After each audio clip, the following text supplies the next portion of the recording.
తెలంగాణ మొదలెట్టిన మీ కేసీఆర్ కేటీఆర్ ఆ శ్రీనివాస్ గారు ముఖ్యమంత్రి కామండి. అది కాదు ఆ శ్రీనివాస్ గారు 1 మినిట్ ముఖ్యమంత్రి మాట్లాడలే. ఆ శ్రీనివాస్ గారు 1 మినిట్ ఇంత చిల్లర భాష ఏ ముఖ్యమంత్రి మాట్లాడలే. తెలంగాణ పుట్టి పెరిగిన వాళ్ళమే. చిల్లర. ఆ శ్రీనివాస్ గారు కాలేజీ దిగజార్చిండు. ప్లీజ్ 1 మినిట్ ఒక్క నిమిషం గౌరీ గారు ఇప్పుడు ప్రజలు 5 ఏళ్లకు మ్యాండేట్ ఇచ్చారు. I think we have to come wait and see ఏమేమి ఇంప్లిమెంట్ చేశారు. కొన్ని స్కీమ్స్ లాంచ్ చేశారు, ఫ్రీ బస్ కానీ లేకుంటే మనకి ఈ రైతు రుణమాఫీ కానీ కొన్ని ఇంప్లిమెంట్ చేశారు. ఇంకా చాలా ఇంప్లిమెంట్ చేసేటివి ఉన్నాయి, పెండింగ్ లో ఉన్నాయి. చాలకు 6 గ్యారంటీలు ఇచ్చారు.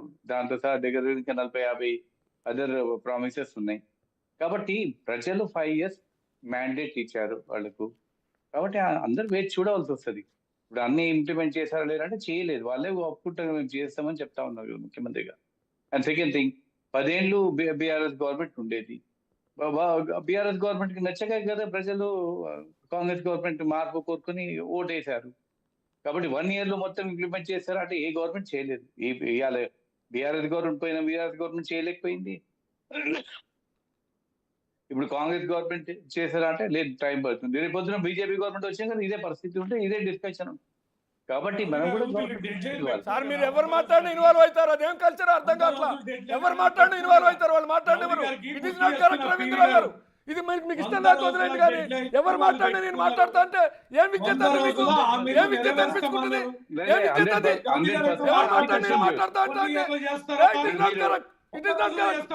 ఎవరిని మాట్లాడినవరా మీరు? మీ ఇష్టమా? ఎవరిని మాట్లాడినవరా? ఏంది బీఆర్ఎస్ నేర్పిందా? బీఆర్ఎస్ నేర్పిందా మీకు?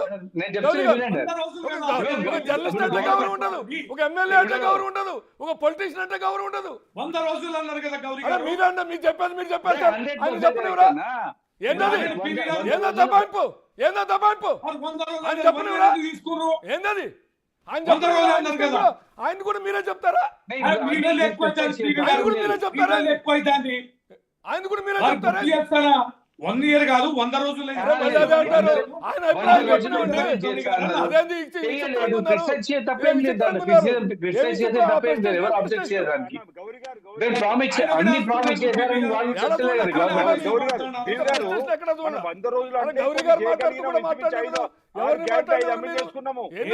ఒక్కటి కూడా అమలు పరచలే గౌరీ గారు. ఇంత అధ్వానం మాట్లాడుతున్నారు ఒక ఎమ్మెల్సీగా. అరే మీరు ఉన్నది అది గారు ఒక్క నిమిషం. ఆ శ్రీనివాస్ గారు మనం ఒక్కటి గుర్తుపెట్టుకోవాలి. 100 రోజులు హామీ ఇచ్చారు, 100 రోజులు ఇంప్లిమెంట్ చేస్తే చేయలేదు. క్వశ్చన్ నేను తప్పేం లేదు దాంట్లో. 100% డెఫినెట్లీ క్వశ్చన్ చేయొచ్చు. కానీ పబ్లిక్ మ్యాండేట్ జనరల్లీ 5 years ఇస్తారు ఏ గవర్నమెంట్ కైనా. మనం వేచి చూద్దాం, డిలే కావచ్చు. వాళ్ళు ముందే చెప్తారు మాకు కొంచెం ఫైనాన్షియల్ ప్రాబ్లం ఉంది అంటే. మీకు ఇంతకు ముందు తెలియదా ఫైనాన్షియల్ ప్రాబ్లం అంటే? డెఫినెట్గా అందరికి తెలుసు ఫైనాన్షియల్ ప్రాబ్లం ఉంది అని. గవర్నమెంట్ లో కొన్ని హామీలు ఇంప్లిమెంట్ చేస్తారు, హామీలు ఇంప్లిమెంట్ చేయడానికి రేపు పొద్దున లోకల్ బాడీ ఎలక్షన్ తెలిసిపోతుంది కదా మనక కాంగ్రెస్ పర్ఫార్మెన్స్ ఎట్లుందని. వెయిట్ చేయడం, లోకల్ బాడీస్ ఎలక్షన్ తెలిసే క్లియర్ ఐడియా తెలిసిపోతుంది మనకు. గ్రాస్ రూట్ లెవెల్లో నిజంగా స్కీమ్స్ ఇంప్లిమెంట్ అవుతుందా లేదా మనకి అక్కడ తెలిసిపోతుంది. నెక్స్ట్ మనకి ఏమైనా బై ఎలక్షన్స్ వచ్చినా కూడా తెలిసిపోతుంది. కాబట్టి కొన్ని వెయిట్ చూడాలి. మన ఊరికి గవర్నమెంట్ తిట్టడం కూడా సబబు కాదు. అది ఏ గవర్నమెంట్ కూడా ఇదే ప్రాబ్లం అవుతుంది. హామీలు ఇచ్చి ప్రజలు ఎన్నుకున్నారు, ప్రజలు నమ్మారు కాంగ్రెస్ గవర్నమెంట్ కి. మేము ఇన్ని హామీలతోటి 6 గ్యారంటీలు కానీ ఇంకో 40-50 ప్రామిసెస్ తోటి చేయకపోతే నెక్స్ట్ గవర్నమెంట్ లో ఉండరు వాళ్ళు. కాబట్టి కొంచెం వెయిట్ చేసి చూద్దాం కదా. పొద్దున్న డే నుంచి 3-2 days స్టార్ట్ చేసి గవర్నమెంట్ గవర్నమెంట్ ఫెయిల్ అంటే ఎస్ మనం 100 years లో చేస్తాను చేయలేదంటే క్వశ్చన్ చేయడం తప్పేం లేదు. కానీ పూర్తి గవర్నమెంట్ మనం తీసి పడేసేటట్టు మాట్లాడటప్పుడు మంచి సబబు కాదు. విజయోత్సవం అంటే 1 year సెలబ్రేషన్ అంటే ప్రతి గవర్నమెంట్ చేసుకుంటారు. అది ఏ గవర్నమెంట్ ఇంప్లిమెంట్ చేసా గవర్నమెంట్ చేయలేదు, ఇంప్లిమెంట్ చేయకుండా కూడా గవర్నమెంట్ 1 year సెలబ్రేషన్ చేసుకుంటారు. ఫస్ట్ బర్త్డే ఎట్లుంటుందో సేమ్ ఇదే ఉంటుంది. కాబట్టి మనం కూడా వేచి చూడాలి. Will give a time. Definite గా 5 ఏళ్ళు మైండెడ్ పబ్లిక్ ఆలోచన చేస్తే కదా ఎన్నుకున్నారు కాంగ్రెస్ పార్టీకి. కాబట్టి చూద్దాం, ఫెయిల్ చేస్తే వాళ్ళే ఫెయిల్ అవుతారు. రేపు పొద్దున రేపు రాబోయే ఏమైనా ఎలక్షన్స్ ఉన్నాయి, లోకల్ బాడీస్ ఎలక్షన్స్ ఉన్నాయి, మున్సిపల్ ఎలక్షన్, దానిలో తెలిసిపోతారు ప్రజలు నచ్చిందా లేదా ప్రజలు. ఒక పొలిటికల్ స్ట్రాటజీ కావచ్చు, ఏదైనా కావచ్చు. విపక్షాల విమర్శలు, గతంలో విపక్షాలు సలహాలు సూచనలు తీసుకోవట్లేదు, అఖిల పక్షాలు పిలవట్లేదు అని ఒక చర్చ కొంతకాలం ఉండేది. ఇప్పుడు ఇవాళ ఒక పొలిటికల్ స్ట్రాటజీలోనే భాగం కావచ్చు.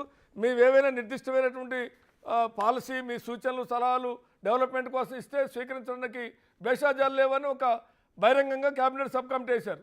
సార్ అది విపక్షాలు పోవటం వాళ్ళ స్ట్రాటజీ, ఎట్లా చూడాలి దీన్ని? నేను క్యాబినెట్ సబ్ కమిటీ ఇవన్నీ అనవసరమన్నా.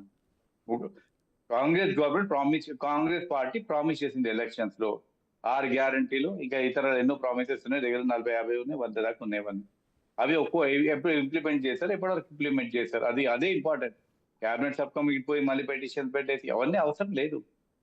వాళ్ళు ప్రామిస్ చేశారు, ప్రజలు నమ్మారు, ఓటేశారు, గెలిపించారు, గవర్నమెంట్ లో ఉన్నారు. వాళ్ళు ఎప్పుడు ఇంప్లిమెంట్ చేశారు చెప్తే అయిపోతుంది. ఇంప్లిమెంట్ చేయాలి అంటనే వాళ్ళు 5 years లో కూడా ఏ ప్రామిసెస్ చేయారో ఇమీడియట్ గా ఇంప్లిమెంట్ చేయాలి.